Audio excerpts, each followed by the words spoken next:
True media house news 24 में आपका स्वागत है। अगर इस वक्त की बात करें, उत्तराखंड की राजधानी देहरादून में मौजूद हैं और विजिलेंस ऑफिस में लगातार अभी जो तस्वीरें आपने देखी हैं, किस तरह से जो है सुनील उनियाल गामा जी को ढूंढा जा रहा है और मंत्री गणेश जोशी जी को ढूंढा जा रहा है।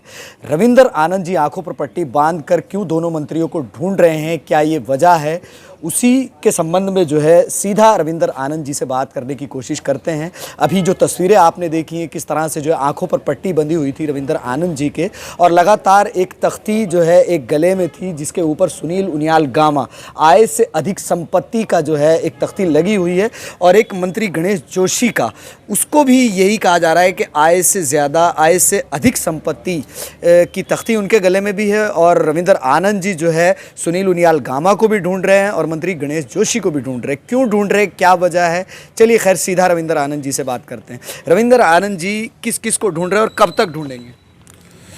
देखिए, आज हमने सतर्कता विभाग में विजिलेंस ऑफिस में यहाँ करके एक प्रदर्शन किया है और एक एक्ट भी किया है।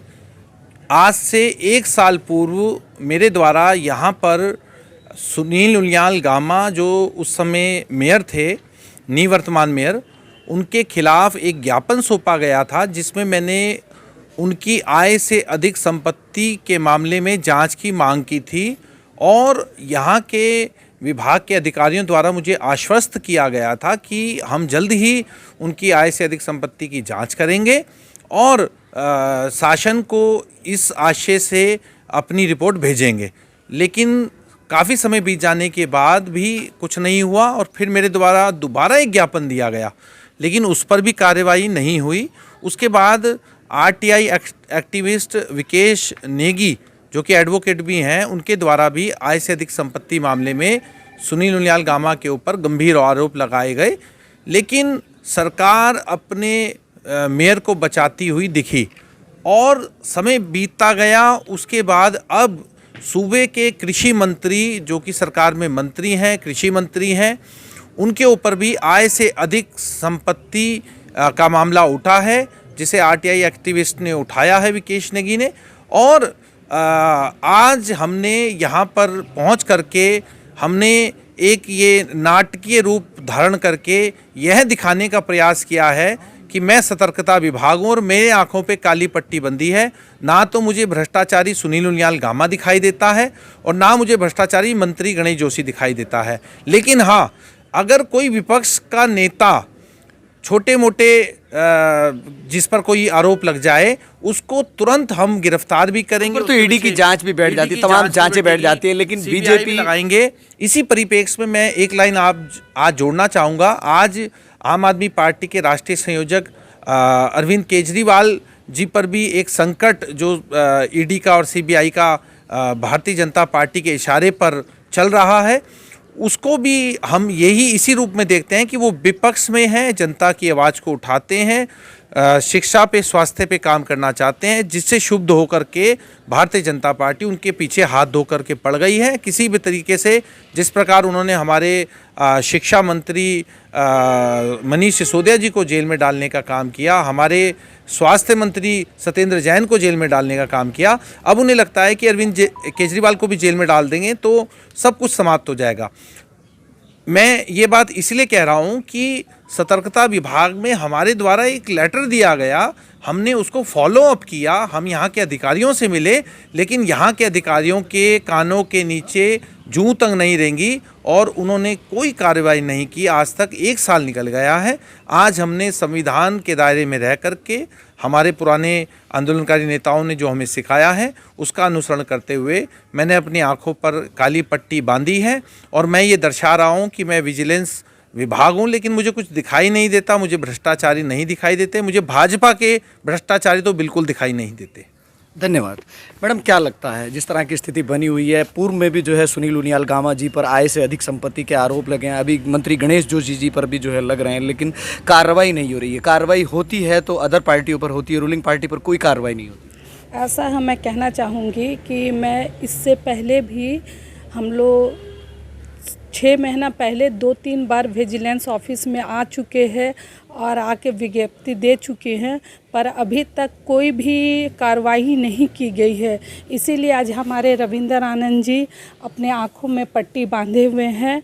और मैं ये कहना चाहूँगी कि देखिए, विपक्ष में सारे ईडी सीबीआई लगा देते हैं, पर ये भाजपा नेता पे दूध के धुले हैं। और ये सभी लोग जानते हैं कि आज हम लोग के सिर्फ विपक्ष पे ही आवाज़ उठाया जाता है, सत्ता पार्टी को छूट है।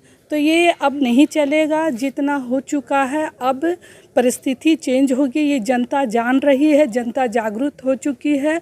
आने वाले लोकसभा चुनाव में आप देख लीजिएगा इसका असर क्या होगा। धन्यवाद। चलिए, खैर आने वाले लोकसभा चुनाव को लेकर के बात हो रही है। चलिए, एक गामा जी की तख्ती भी लगी हुई है, आपको गामा जी कहें या फिर जो है किस लिए आपने जो है ये गले में डाली?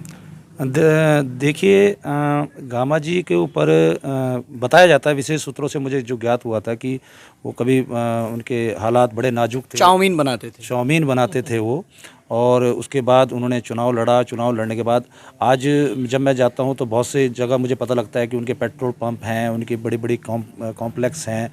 तो इन 5 सालों में मेयर होने के बाद इतना धन आना और उसके बाद इतनी मलकियत को बढ़ा लेना कि ये बताते हैं कि 100 करोड़ 200 करोड़ के अभी उससे ऊपर के वो मालिक हैं।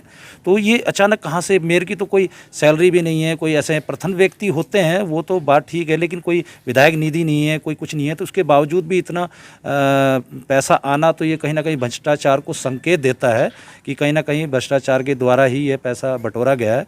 लेकिन फिर भी वो भाजपा की नज़र में बिल्कुल एकदम साफ़ सुथरी छवि वाले हैं, क्योंकि उन्होंने कुछ ऐसा किया नहीं कि जब तक वो भारतीय जनता पार्टी का गुणगान करते रहेंगे तो उनकी जय जयकार होती रहेगी। आज अगर वो विपक्ष में चले जाते हैं, कांग्रेस या आम आदमी पार्टी या कोई भी पार्टी को ज्वाइन कर लेंगे, तो उनके घर में भी ईडी और सीबीआई आ जाएगी। तो इस हिसाब से वो ज़िंदगी भर बीजेपी के ही गुणगान करते रहेंगे, चाहे वो मंदिर की राजनीति हो, चाहे मस्जिद की राजनीति हो, चाहे गलत हो या सही हो। अगर उनके अंदर की इंसानियत अगर जाग भी रही होगी तो उसे जगाएंगे नहीं, अपनी शैतानियत को कायम रखेंगे, क्योंकि उन्होंने ईडी और सीबीआई से बचना है।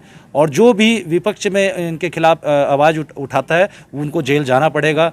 बोलना सब चाहते हैं, बोलता कोई नहीं है, लेकिन कुछ हम जैसे लोग हैं बोल देते हैं कि चलो भाई कोई बात नहीं, कुछ होगा तो हो जाएगा, हमारा तो जो होना है।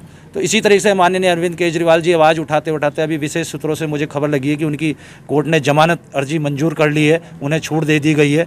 तो जो मंसूबा भारतीय जनता पार्टी ने उठाया था कि किसी तरह इनको जेल में डाला जाए, तो ऐसा नहीं हो पाया, क्योंकि कानून अंधा जरूर है पर अंदर से देखता भी बहुत कुछ है।